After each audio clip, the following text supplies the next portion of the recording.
거의 모든 업체들이 최악 점수를 받았습니다. 충돌 시험이냐고요? 아니요. 이번에는 에이다스입니다. 결과부터 보겠습니다. 렉서스 LS가 어세터블로 가장 좋은 점수를 받았고요. GMC 시에라와 닛산 전기차 아리아가 마지너를 받았습니다. 나머지 BMW X1, 포드 머스탱 마크 2, 제네시스 G90, 메르세데스 벤츠 C클래스, 테슬라 모델 3, 볼보 S90 모두 최악인 푸어에 그쳤습니다. 결과만 보면 좀 이상하지 않나요? 에이다스 기능이 우수한 걸로 유명한 테슬라, 볼보, 제네시스, BMW 모두 최악 점수를 받았단 말이에요. 특히 제네시스는 현대기아 최신 사양인 HDA2까지 탑재됐는데 뭔가 한국 대표팀이 해외에서 부진한 성적을 받은 느낌이랄까요? 지금부터 뭐가 어떻게 돌아가고 있는 것인지 설명을 해드리겠습니다. 시간을 거슬러 2011년으로 가볼게요. 이때 구글이 자율주행을 할 수 있는 기술 관련 특허를 획득했습니다. 그리고 2012년 최초로 무인 자동차 관련 면허를 획득했죠. 2013년에는 현재 기준으로 레벨 4 정도 기술을 확보할 정도로 정말 빠르게 발전합니다. 여기서 구글이 아주 중요하고 심각한 문제를 발견합니다. 자율주행 자동차를 타게 되면 사람들이 졸거나 딴짓을 한다는 거예요. 누가 타더라도 결과는 같았답니다. 구글은 이런 문제를 발견하고 어설픈 자율주행 기술은 오히려 위험한 상황을 만들 수 있으니까 사람이 개입하지 않는 완전 자율주행 자동차를 개발하기로 방향을 바꿉니다. 당시만 해도 이런 내용은 외부로 공개되지 않고 조용하게 지나갔습니다. 그리고 이러한 문제를 인식하고 공론화시킨 것이 바로 유로 NCAP이었어요. 그리고 2018년 문제가 터집니다. 다양한 에이다스 테스트를 종합적으로 묶어서 오토메이티드 드라이빙 테스트, 다시 말해 자동화 주행 테스트 결과를 발표한 것인데요. 여기서 테슬라가 가장 저조한 평가를 받습니다. 지금은 조금 분위기가 다르지만 이때만 해도 테슬라는 거의 신격화가 됐었거든요. 특히 스스로 주행해주는 오토파일럿은 미래 자동차가 뭔지 느끼게 해줄 정도로 정말 참신했습니다. 하지만 유로 NCAP은 이 부분을 지적했어요. 너무 자동차 스스로 운전하려는 경향이 강하다는 것이었습니다. 이렇게 되면 운전자가 개입할 여지가 적어지고 결국 졸음운전을 하거나 딴짓을 하는 것과 같이 위험한 환경에 노출될 수 있다는 것을 경고했습니다. 그리고 그 후 유로 NCAP은 에이다스 시스템을 평가할 때 얼마나 운전 보조를 잘 해주면서 운전자를 집중하게 만드는지 평가하기 시작했습니다. 실제로 이때 이후부터 나오는 차들 성격이 좀 달라졌거든요. 벤츠, BMW, 볼보, 테슬라 모두 예전에는 차로 중앙유지 기능이 정말 묵직하고 운전자가 개입을 해도 자동차 스스로 운전하려는 경향이 정말 강했거든요. 이때부터 나오는 차들은 이 부분이 업데이트가 되면서 운전자가 조금 더 쉽게 개입을 할 수 있도록 성격이 변했습니다. 유로 NCAP의 이러한 경고는 2020년 미국 IIHS가 이어봤습니다. 먼저 에이다스 시스템 설계 관련 안전 권고안을 발표를 했어요. 운전 중 운전자가 딴짓을 하지 못하게 해야 한다는 것이 주요 내용이었습니다. 그리고 같은 해 미국 MIT와 함께 에이다스가 얼마나 딴짓을 유발하는지 연구도 했는데요. 처음에는 운전자들에서 별다른 행동이 관측되지 않았다고 해요. 하지만 한 달이 지나면 전혀 다른 모습이 나오기 시작합니다. 시선을 다른 곳으로 돌리고요. 손을 떼고 운전하는 모습도 나왔습니다. 구체적으로 어댑티브 크루즈 컨트롤이나 차로 중앙유지 기능이 있는 차를 운전하면 그렇지 않은 차를 탈 때보다 운전에 집중하지 않는 모습이 2배 많아졌고요. 두 손을 스티어링 휠에서 뗄 확률은 무려 12배 이상 높은 것으로 나왔습니다. 이후 2022년 IIHS는 에이다스와 관련해 새로운 평가 프로그램을 발표하겠다고 발표를 했습니다. 당시 데이비드 하키 회장은 최근 부분적인 자동화 시스템이 장거리 운전 시 운전자의 부담을 덜어주는 것 같지만 운전 자체를 더 안전하게 만들어준다는 증거는 없다 하면서 이러한 시스템은 오히려 더 위험할 수 있다고 경고했을 정도입니다. 그리고 2년이 지난 지금 그 결과가 우리 앞에 있는 것이고요.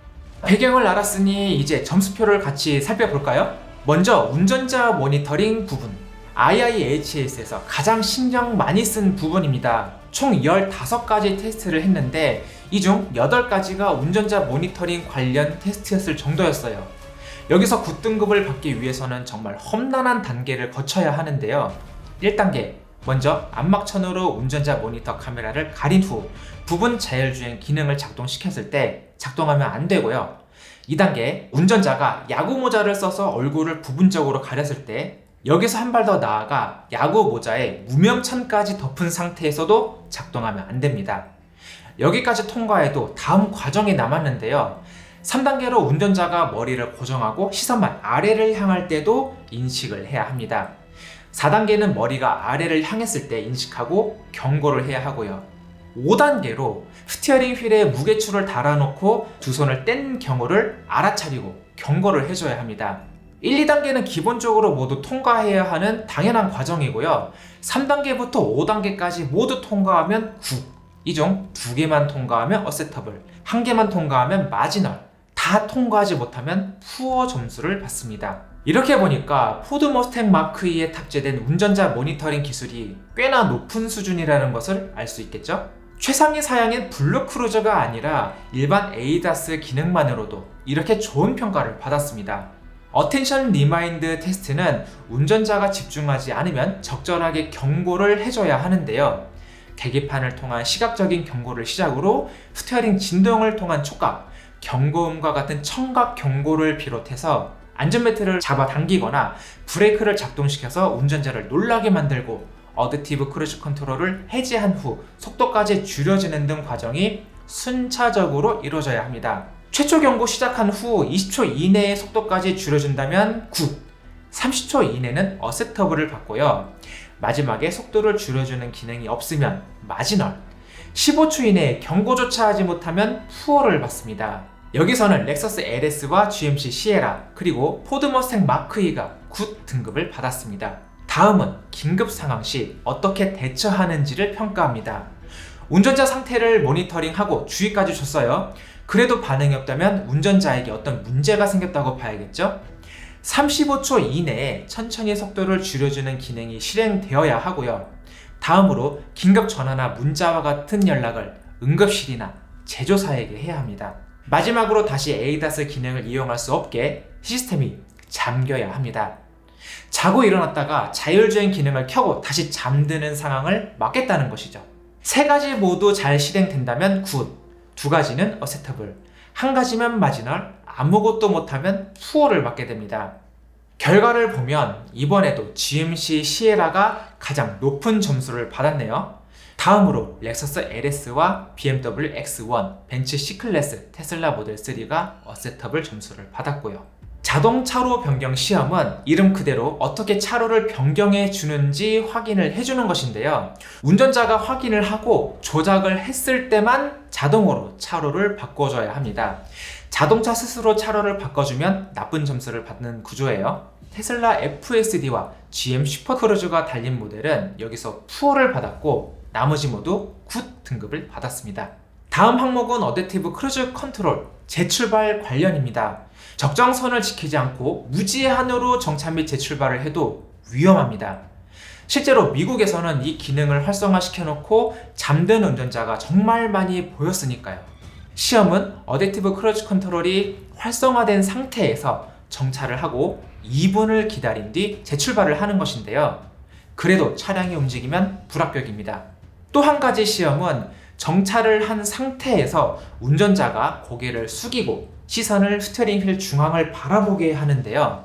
10초 이상 정지한 후 재출발을 했을 때 차량이 따라서 움직이는지 여부까지 확인을 합니다.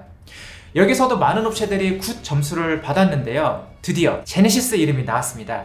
대신 HDA2가 적용된 모델은 마지널 점수를 받았죠. 이렇게 점수가 깎이다 보니 아무래도 제조사들이 도심 정체 구간에서 가다서다를 반복해주는 트래픽잼 어시스트에 변화를 줄 것 같습니다. 다음은 차로 중앙유지 관련 시험입니다. 이 기능을 켜면 스티어링 휠이 스스로 운전하려는 느낌이 딱 들잖아요. 이것을 어느 정도로 유연하게 대처할 수 있는지를 보는 겁니다. 먼저 주행 중에 운전자가 인위적으로 오른쪽 차선을 향해 움직입니다. 대신 차선을 넘지 않을 정도로요. 그리고 5초 정도를 그 상태를 유지를 시킵니다. 그리고 다시 손을 놨을 때 차량이 스스로 차로 중앙으로 부드럽게 복귀를 하거나 아니면 한쪽 차선에 가까이 있는 상태를 유지하면서 주행을 해줘야 합니다. 운전자가 스티어링 휠을 조작해도 자동차가 운전자에게 주도권을 넘기지 않거나 아예 차로 중앙 유지 기능이 취소되면 푸어를 받습니다. 결과를 볼까요? 거의 모든 모델이 굿 등급을 받았죠? 대신 자동차 스스로 운전하려는 경향이 강한 GM 슈퍼크루즈나 테슬라 FSD는 푸어를 받고 말았네요. 마지막은 안전 기능입니다. 안전벨트를 착용하지 않고 달리고 있는데 부분 자동 주행 기능이 활성화되는지, 반대로 자동 주행 기능이 작동하고 있는 상태에서 안전벨트를 풀어보기도 하고요. 긴급제동 시스템을 작동시키지 않게 만들고 부분 자동 주행이 가능한지, 차선 이탈 보조 기능을 비활성화 시켜놓고 부분 자동 주행이 가능한지도 봅니다. 반대로 부분 자동 주행으로 달리고 있을 때 인위적으로 긴급제동이나 차선 이탈 보조 기능을 비활성화 시킬 수 있는지도 확인을 하고요. 이 마지막 시험이 운전자 모니터링 시험과 함께 제조사가 생각하지 못했던 항목이었던 것 같아요. 거의 모두가 푸어를 받았습니다. 그래도 렉서스 LS와 GMC 시에라, 닛산 아리아는 굿을 받으면서 좋은 모습을 보여주기도 했죠. 여러분 어떻게 보셨나요? 자동차가 스스로 운전해주면 좋은 것이 아닌가 했지만 오히려 그런 성격이 더 위험하다는 것을 알게 된 시간이었으면 좋겠습니다. 렉서스 LS와 GMC 시에라가 그래도 좋은 성적을 거뒀다는 점은 상당히 인상적이었는데요. 아쉽지만 좋은 점수를 받은 LS에는 팀메이트라는 이름의 최신 운전자 보조 시스템이 탑재됐습니다. 국내 판매 사양에는 아직 적용되지 않았고요. GMC 시에라에도 우리나라에 안 들어오는 슈퍼크루즈 사양에 탑재돼서 좀 아쉽죠? 나머지 벤츠나 BMW, 볼보, 제네시스는 빠르게 업데이트 버전 개발에 열중하고 있을 것 같습니다. IIHS가 강제성을 지닌 기간은 아니기 때문에 무시한다고 해도 푸어라는 점수를 받은 것은 브랜드 이미지 입장에서 치명적이니까요. 오늘 준비한 내용은 여기까지입니다. 내용이 만족스러우셨다면 구독과 좋아요, 응원 댓글 많이 부탁드리고요. 지금까지 김선웅이었고 여러분들은 모터그래프와 함께하고 계십니다.